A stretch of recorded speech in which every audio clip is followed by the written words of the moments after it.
medical students in the house? Dr. Candrice says. All right, y'all, today is day 9 of the educating series on the Keep It 100 Girl podcast. We have one more day to go. I wish someone told me is one of the keys of the podcast series. It's about making someone else's college experience better than yours and minimizing your mistakes. The goal is to mentor you virtually. That's touch people around the world and ensure you have a better experience than what we had. It's evergreen stuff. It doesn't get old, but it has a little millennial twist to it. I'm hooking you up with HBCU alum and even subject matter experts who want to talk to you and come forward to tell their stories, failures, successes, and aha moments. In line with my 50 Shades of Cray Cray, I even got them to reveal some totally embarrassing or super cray cray just for you. I asked Dr. Heath for an embarrassing moment in college, and here's a cray cray moment she had to share, which just shows her human side. Talking about things that your mother didn't tell you, but your girlfriends did. Yeah. I laughed for so long about this, and I'm like, share that? And I'm like, actually, I think that she's probably the perfect person to share it with. Okay. So I'm like, okay, how did I survive being a cheerleader from 5th grade to 12th grade? But with my menstrual cycle, I always wore pads. My mom did not expose me to tampons or anything like that. Okay. And then in college, one of my girlfriends says, you should try tampons. And I'm thinking, well, the only person I remember that mentioned tampons when I was in high school, her mom was in the military. She explained to her friend what she did. Well, I opened the wrapper. I removed the tampon. I inserted the tampon. I pushed the stick, and that was it. And she said, what do you mean that was it? That was it. That's what you told me to do. It's like, well, part of that is actually supposed to come out. This one is for all the high school students contemplating a medical career, pre-med, and medical students out there. Joining me today is Dr. Heath, who attended Wake Forest University in Winston-Salem, North Carolina. Then after that, she did specialty training in both pediatric and dermatology to be able to take care of some of the most complex medical cases out there. And today she practices both disciplines. College is a time where you know all of each other's vulnerabilities in your class. You share them, you grow together, you learn from each other during this pivotal time of your life. When it came to my interest in medicine, because I did not have anyone in my family who was a doctor, and even so it was hard to have that guidance about what to do, what classes to take. They, suggest that you take several classes at one time, science and math, and all of these things. And it was hard because I didn't really have someone to say, oh, maybe you should do it this way or that way. Ladies, are you ready to keep it 100? My hand is raised. How about yours? Are you ready to keep it 100? Ready to keep it 100, girl. Oh, Nina, I keep it 100, baby. Yes, I'm ready to keep it 100. I'm ready to keep it 100, girl. You know I'm going to keep it 100. In this episode, you're going to hear 5 nuggets of information. Number 1, diversity. Dr. Heath is going to be talking about being the lone ranger in the room. Number 2, she has some freshman public service announcements to make. Number 3, she's going to be talking about program of interest for medical students. Number 4, the stuff you don't learn in medical school. Ever think of that? And number 5, you can't live without this, but the pressures of being in medical school. So yesterday we talked about the whole PWI versus HBCU experience, and diversity in this context is going to be used to explain what minorities, or minority women in this case, experience when we're the only ones in the room. And what I mean by that is when you look around the room, you are the only person of color. Yes. So Wake Forest definitely was a PWI. And what I noticed going through my elementary and middle school days and high school days, that my population at school became less and less diverse. as time went on. So I graduated, probably the majority of people who graduated high school with me were African American or Black, just like me. And so going into Wake Forest, it was definitely a change because culturally, a lot of the things were different. Because I was only one of 30 Black women in my class, and there were over 900 students per class. It meant that it was very easy for my fellow classmates to remember my name and my face because there were so few of us. Yeah. So it just felt like, oh my goodness, like there's so many of them, and how could I remember everybody's name? And it was on that campus that first week that I lost all problems with people confusing me with someone else. Dr. Heath, explain to listeners how imperative it is for a woman of color to be able to transition in different environments and, frankly, maneuver around the politics of it. Right. It is extremely important. As you go up the academic ladder, you may not see the diversity that you want to, but it's okay because you do belong there. So I do remind myself of that. And oftentimes now it's been years of being the only one or one of few. So I often forget it's not as big of a deal, but it still is. It still is. I would love to be able to go and look around and, see many, many colleagues that have the same hue as I do. But a lot of times that's really not the case. And the important thing is not to shrink, but to really be culturally flexible. It's important to try things. I think initially I was a little bit rigid. Oh, I don't like that. Oh, I didn't grow up that way. Oh no, we don't do it like that. I don't listen to that kind of music. But yes, it's so important to learn that early on, to be able to go into any environment, regardless of what the people look like, to really find your own self-assurance and confidence. And it's hard to do. So the earlier that you can do that, the better.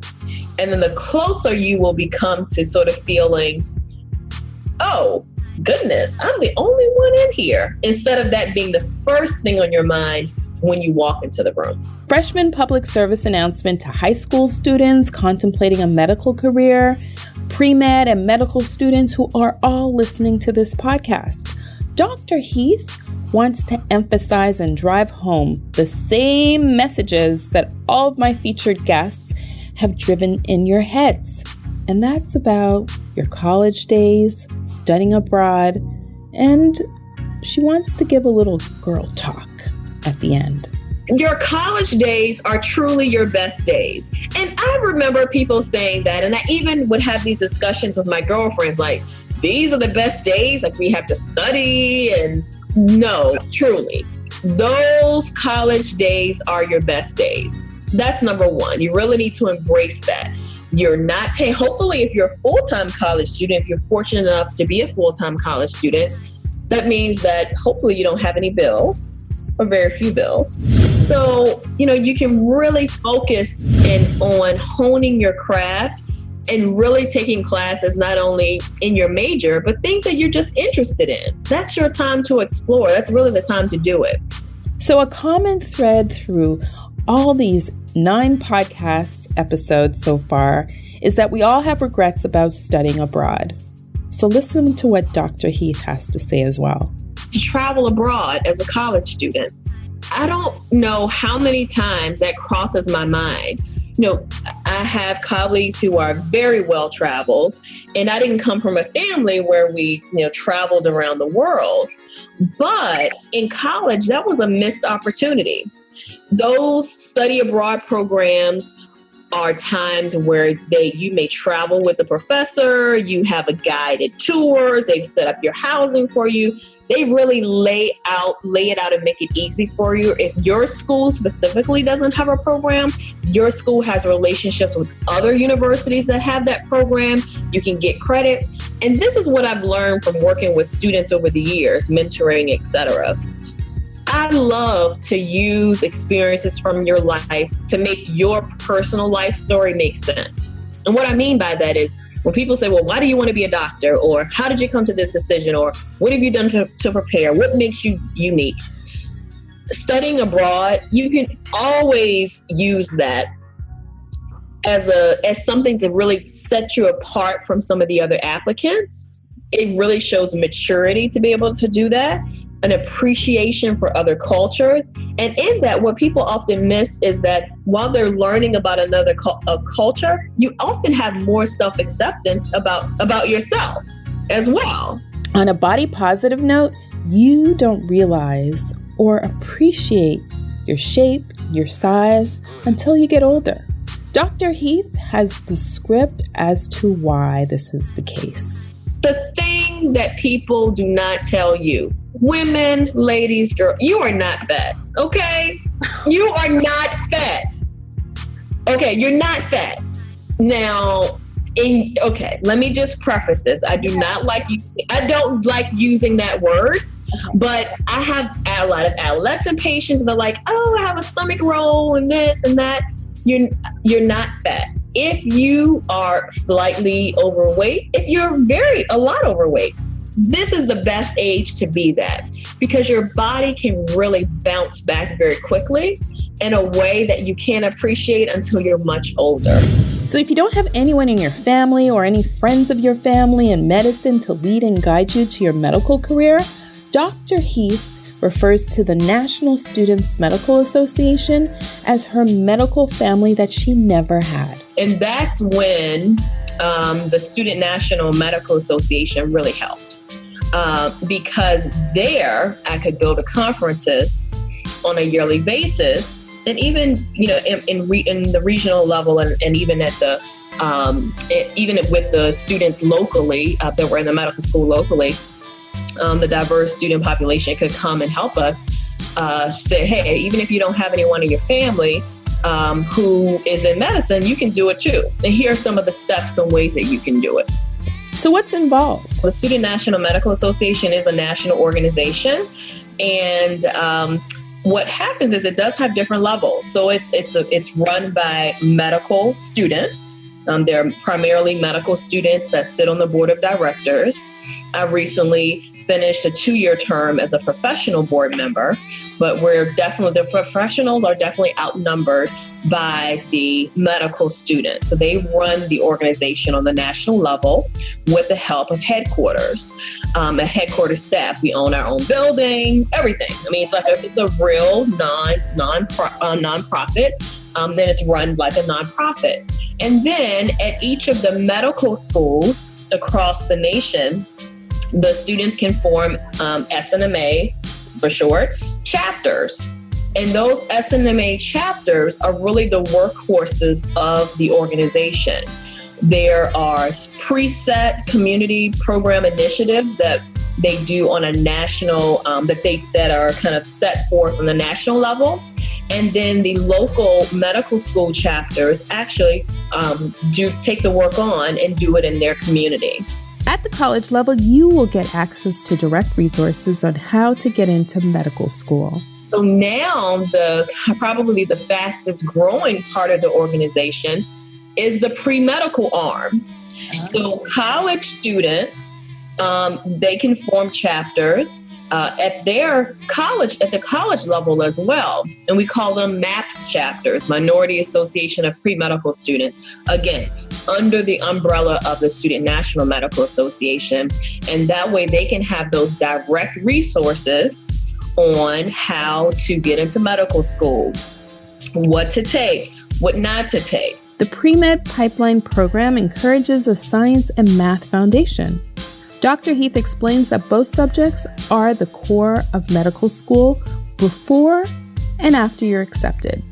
Has a toolbox of resources. There is another program called the EDP program, and I can send you the link to that.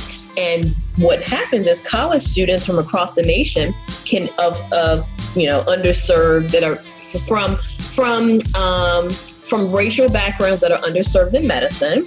They can go to medical school campuses across the country during the summer and actually take classes like a medical student. Cool. And they can help to simulate what medical school would be like.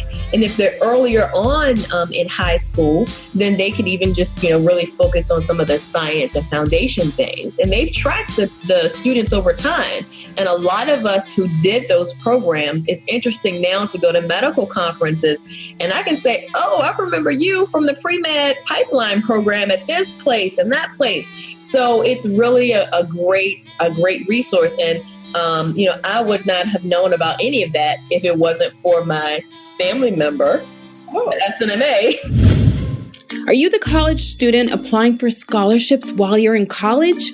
Are you looking for help because you're stuck with filling out all the scholarship applications? Or maybe you just want to target the right opportunities that are the best fit. Visit www.gradschoolhelp.com and fill out the 30-minute free consult form.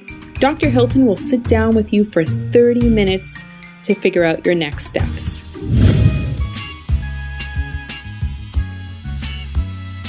So with any field of study, there's always these hidden gems. You have to go on this treasure trove to discover the nuggets that no one tells you. And in this case, it's the stuff you don't learn in medical school. It's stuff you're going to learn 10, 15, maybe even 20 years down the road, beyond your college years. But Dr. Heath, for the sake of these medical students, is going to touch on class schedules.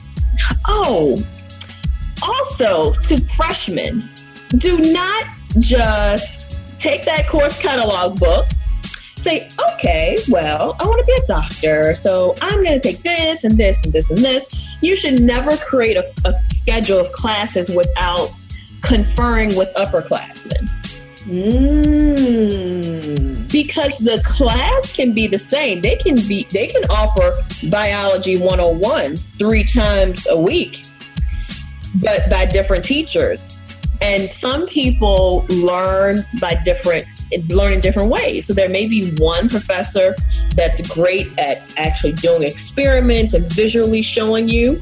There may be, and you can kind of read the book chapter on your own. There may be one that's more wordy. So they're, really going through paragraph by paragraph or point by point, the things that you really should pay attention to in the text. So you really have to depend on your upperclassmen for that. And sometimes it's hard if you just get on campus, but take advantage of those mentorship programs or kind of people where they link you up with upperclassmen to kind of show you the ropes and things like that. The resident advisors, ask them, what teacher should I take? Which professor do you think would be better for this course? So I think, that can avoid some missteps as well. Summer classes is being strategic about the classes you take. Naturally, you want to take the harder ones in the summer opposed to suffering through those hard, tough classes where you have a terrible professor for 3 months. So instead of taking organic chemistry, physics, calculus, all these things all at one time, if you can take at least one of those during the summer, let's say you take physics over the summer, or I took organic chemistry over the summer, you can focus all your attention on organic chemistry. That way you don't have to take that during the normal school year where you are taking all these other classes and trying to have social activities, etc., and trying to, be a well-balanced student. So utilizing your summers are very important. At some point, entrepreneurship will play a vital role in your medical career. I think any person in college should really entertain the idea of owning their own business at some point of their life. And Dr. Heath is going to be providing her recommendations. But always in the back of my mind, I'm thinking about ways in medicine that I can do things in that space. And I think that is huge. That's huge. Mm-hmm. And so, but nobody prepared you for that at medical school, did they? No. Is it something that you've learned along the way? It is something that I've learned along the way. In medical school, they don't talk about the business side of medicine. They don't talk about the financial side of medicine. They don't talk about entrepreneurial opportunities within medicine where you may be a physician, but you kind of use that tool set to do other things in other spaces. So yeah, medical schools haven't done a really good job with that. I think that now because students are coming in with such a multitude of experiences before even going to medical school, that they are doing a little bit more of that.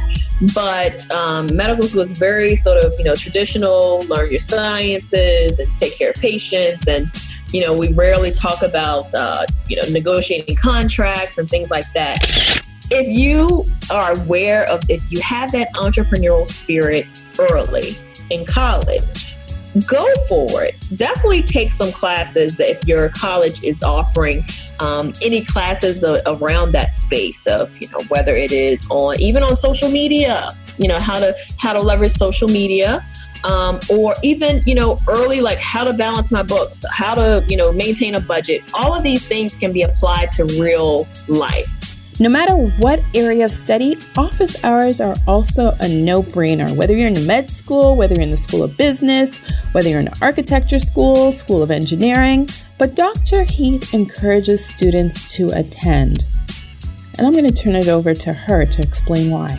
My class size at Wake Forest for undergrad was pretty small.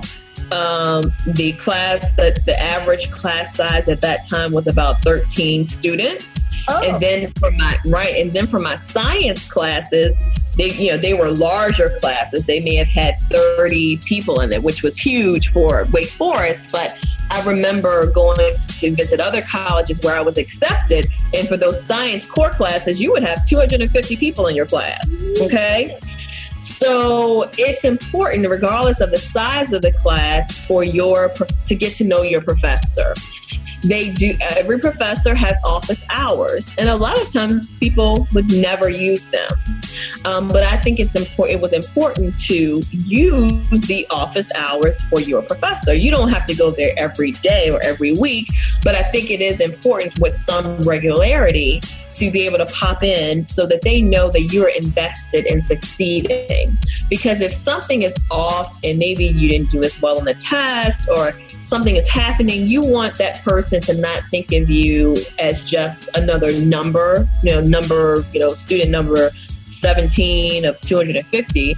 You want to say, oh, that name sounds familiar. I wonder what's going on. You want to, make sure that you develop the relationship, because the majority of students will not, even meet their professor. But I think it's definitely, a crucial thing to do. Also, and going into college, also a lot of us were high achievers. So we often tutored other people, and we were never the one that needed tutoring. But I wish I would have found out about tutoring that happens at the college level and even the med school level earlier. That way you can be exposed to tutors who are graduate assistants or college students who have already taken the classes, and they can quiz you on the material. Let's say you're doing okay, but they can quiz you on the material, because high school is definitely different than college. Conceptually, the way that they ask things on tests and things like that. So again, that's another way that you can have some insight to say, wow, you're familiar with this professor. You took this class 2 years ago. Can you quiz me on this material to make sure that I have it okay? So tutoring is not just for, I'm about to fail, I need help. It is to really help you stay at the top of your game. So that's often a tool that I recommend to people. Nice. Although you've been the tutor, become the 2D. Medical school was the most pressure Dr. Heath ever had. It's a real thing. It's tremendous pressure. It's probably the most pressure I've ever had.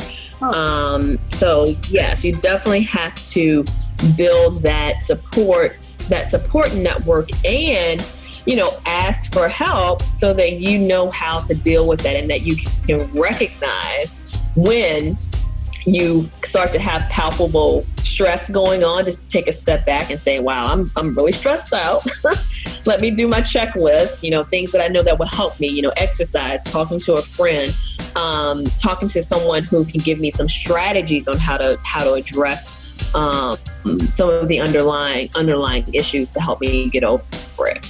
Being a pre-med student is very rigorous. You're doing not only your major work, but you're also doing additional pre-medical classes to get you ready to take the entrance exam to even apply for medical school.